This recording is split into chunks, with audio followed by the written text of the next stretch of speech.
quite the day. Good morning, good morning.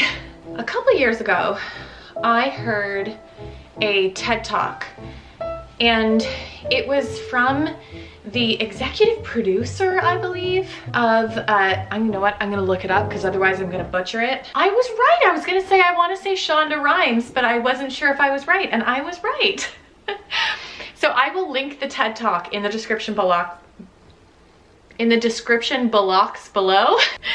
It's My Year of Saying Yes to Everything by Shonda Rhimes. It's an older TED Talk. It's from 2016, but it has always stuck with me. Not necessarily the whole TED Talk in general. You know what? It's hot in here. Let's just get comfortable. Sorry, Gran, but your sweater's making me overheat. Not necessarily the whole TED Talk, but one of the things that she says in her TED Talk is that she talks about this idea of the hum. And the hum is this like vibration that you feel when you get really excited about something, when you've got a really good idea. Sometimes it's when you're having a really great conversation with someone and you're talking about like bigger ideas, maybe spiritual ideas. Or when you're thinking about, you know, a creative way to solve a personal problem or a work problem, you get this hum. She's talking specifically about the hum of creativity, but that idea of when you get the hum has just always stuck with me. You know, as a Christian, I've equated it to when you get that hum, that is the prompting of the Holy Spirit. And the thing that stops us from listening to the hum is fear. Fear of rejection, fear of failure, fear of not being good enough. There's a wide range of things that stop us from listening to and paying attention to the hum. It's always been a stone in my shoe ever since I listened to that TED Talk. And I try to pay attention as someone who is, you know, devoted to living intentionally. I'm trying to, you know, slow down and pay attention to the times in my life where I feel that prompting of the hum. And I choose to interpret that as like, oh, something is going on here that I need to pay attention to. It's like when your deeper purpose is aligning with your potential and is aligning with your passion. It's when you get the hum. All of this to say, not all of you watching are entrepreneurs. Not all of you watching are people on the verge of a precipice of, you know, a major new life chapter. But we all have the hum. We all have this prompting from time to time about various things in our life. I just wanted today's laundry chat to be an encouraging one for you guys to pay attention to the hum and follow and trust the hum. I feel like I'm going to be saying that. We can make a drinking game over how many times I say the hum in today's video. And you know what? Quite honestly, I haven't watched this TED Talk in quite a long time, so I might be taking some real artistic liberties and interpretations of what she intended from her description of what the hum means to her, but this is what it means to me anyway. Anyone who watches Ellie and Jared, they're family vloggers on YouTube, Jared has said lots of times, and what would you do if you weren't afraid? And it has been kind of a life compass for them, professionally and personally in their lives. He got it from a book called Who Stole My Cheese, or Who Moved the Cheese, or Who Cut the Cheese, or something like that. The point that I'm trying to make is this past year, 2020, was a real put your big girl pants on year for me. It was a year of a lot of transition and a year of a lot of change, which you guys know I've made a bunch of videos about at this point. But it was also a year of just taking a chance on myself, believing in myself, trusting in myself, choosing to take to court the part of me that had, somewhere down the road of life, had decided that I couldn't trust myself and that I wasn't good enough. You know, as awful as 2020 was for so many of us, it really was a year that allowed me to call those sorts of things into question. One of my biggest answers to the question, what would you do if you weren't afraid, was starting West Cottage. Through a series of events, I felt this stronger and stronger prompting to step out onto the ledge of life and take a leap of faith in myself, in my ability, in life in general, and start this new venture. You know, some would argue that the middle of a pandemic when you're going through a divorce is perhaps not the time to start a new business. But as it turns out, those naysayers would be wrong. I had the hum with West Cottage. Every time I thought about starting West Cottage, I got the hum. I kept being pulled back to this idea of this whisper of start West Cottage. Every time I envisioned, because you guys know I'm a big advocate of visualization and positive affirmation. Every time I would visualize, well, when I see myself living a good life, what is a good life to me? A good life to me is one that feels creative, that feels abundant, but more than anything, feels peaceful. A life that feels, where I feel content and I feel satisfaction and joy. A life where I feel just centered and peaceful. And I think I have lived so much of my life amidst chaos. And I have spent so much of my life trying to organize the chaos in my life. Either chaos that I have unknowingly caused myself, or chaos that has, you know, kind of fallen into my lap, so to speak. You know, when I would visualize, okay, well, in a perfect world, what would your life look like? How would you wake up? What would you be doing with your day? How would you be spending your time? What would your relationships look like? And, you know, this, that, and the other. I just kept being pulled to this whisper of take the leap of faith and start West Cottage.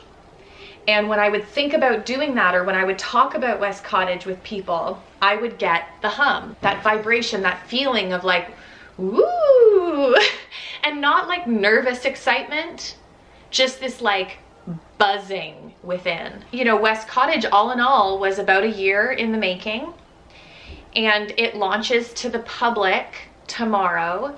But it launched, when you're watching this, it launched today to newsletter subscribers, not Elle Lindquist newsletter subscribers, but West Cottage newsletter subscribers. It launched to them today at noon.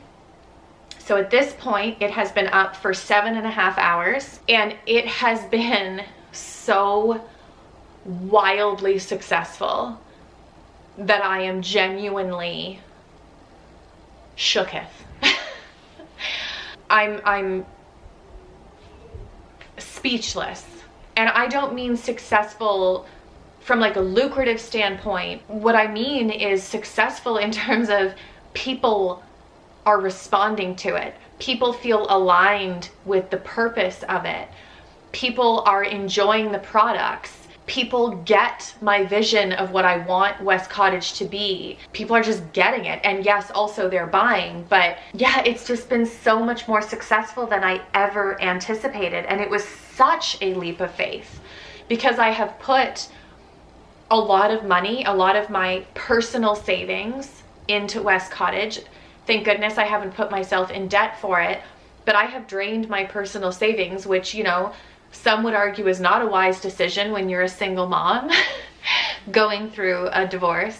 I'm through it now, but you know what I mean. That now would not be the time to start a new business and to drain a good portion of your savings to start this business.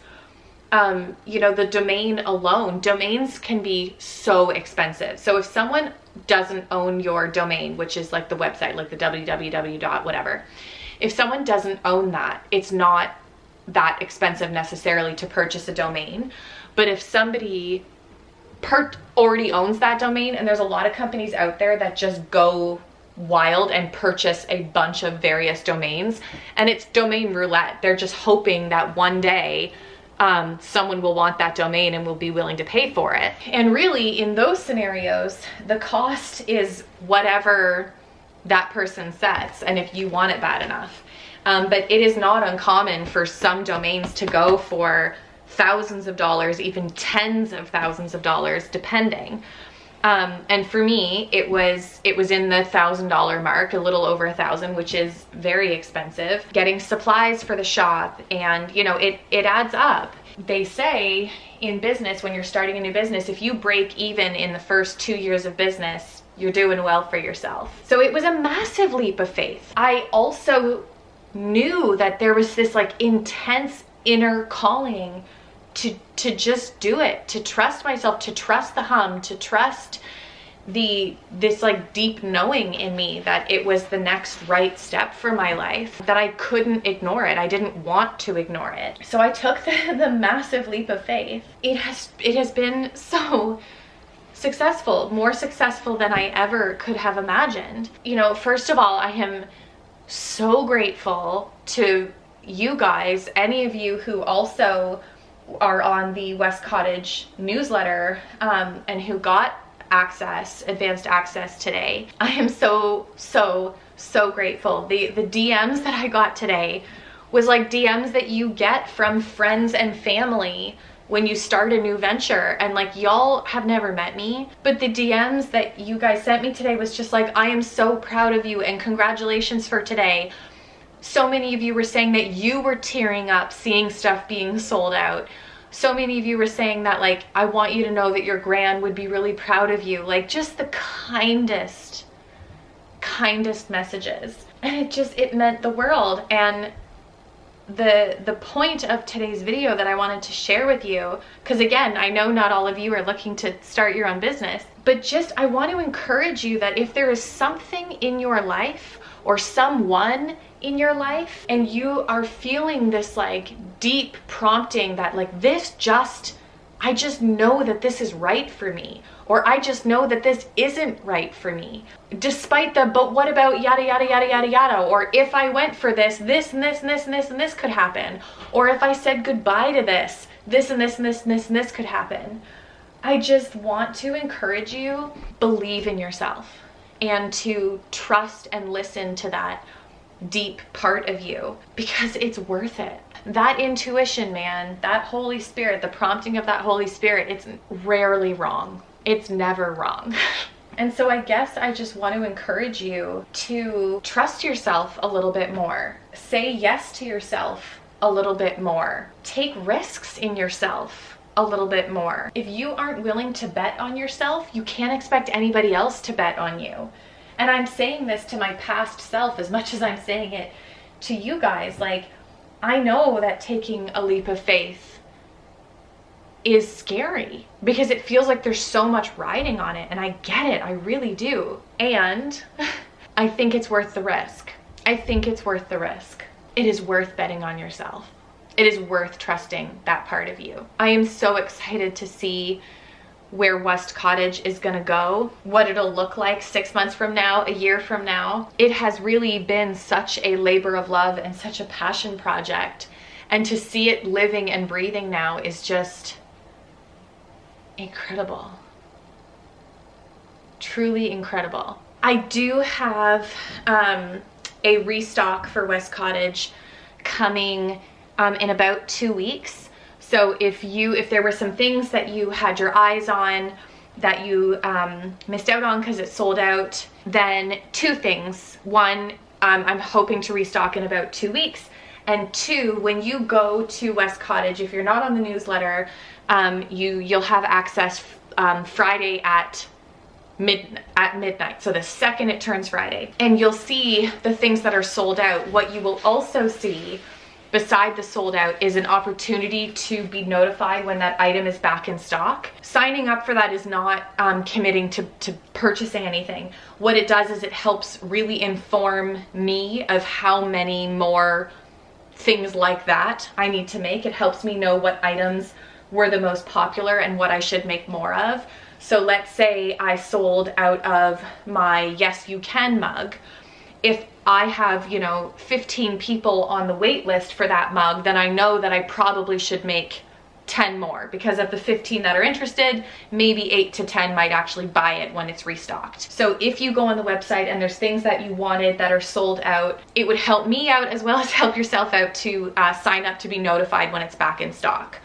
and the items will be back in stock. I will be making more of your favorite pieces. The other thing is I'm spending this whole weekend, I don't have the kids this weekend, and I'm spending the whole weekend in the studio making more for you guys, which is just like so surreal and incredible. I can't believe I get to spend time doing that. But also I have been already working on a whole bunch of new stuff. So I've got a whole bunch of new wall planters, like hanging wall planters, as well as just traditional planters. I'm starting the spring line. So the spring line is going to be focused a lot around kind of rebirth, plants, nature, that sort of thing. So I'm still obviously going to be doing lots of housewares. West Cottage is focusing on housewares, so a lot of mugs and that kind of thing. But I'm planning on painting some floral designs on the mugs, not in like a Grandma Dowdy way, in like a really cool way. I've got some cool ideas, as well as some very funny tongue-in-cheek things for like the saucy, cheeky side of West Cottage. So a lot of floral mugs, a lot of planters, a lot of wall planters. I'm going to be making some of those stakes that you put in your herb garden that tells you which plant things are. I've got a whole whack of ideas kind of all surrounding spring and rebirth and stuff. And so in about 2 weeks, I will restock popular items. And then hopefully 2 weeks after that, I will be launching the spring line. And then the hopes is that every quarter, so every season, spring, summer, winter, fall, I will have like the spring line, the summer line, whatever. And then in between those, I will be restocking popular items. So that's the goal. We'll see how it goes. If you're not following West Cottage on Instagram, I would suggest that you follow it, because that's where I'm kind of chatting back and forth with you guys, getting ideas and senses of things that you want to see, as well as like the latest news for West Cottage. So if you're interested in my pottery, I would definitely suggest following me on Instagram. But yeah, I guess I just wanted to say thank you and just really express how much you guys truly feel like family and friends to me. I feel like I don't even have words to express how grateful I am, and so I feel like I'm just rambling. I really, really am so grateful for the love and support that you guys show me. And then on top of that, yeah, I just want to encourage you that whatever your thing is, whether it's a new adventure, a new endeavor, a new relationship, or saying goodbye to some things that have been scaring you to close the door on, I just want to encourage you to trust yourself more than you're currently trusting yourself, and to listen to yourself more than you're currently listening to yourself, because you have been given the knowledge and you will be given the knowledge. The knowledge and direction is always provided to us. Our job, and sometimes we do a real crappy job of it, and I'm speaking to myself as well, the job is to be still and know, to quiet ourselves long enough and well enough to listen to that deep prompting, because it's there and it's wanting to guide us. I hope you got some laundry folded. I hope you enjoyed today's video. If you did, give it a big thumbs up. Thank you guys so much for watching, and I will see you next week. Bye.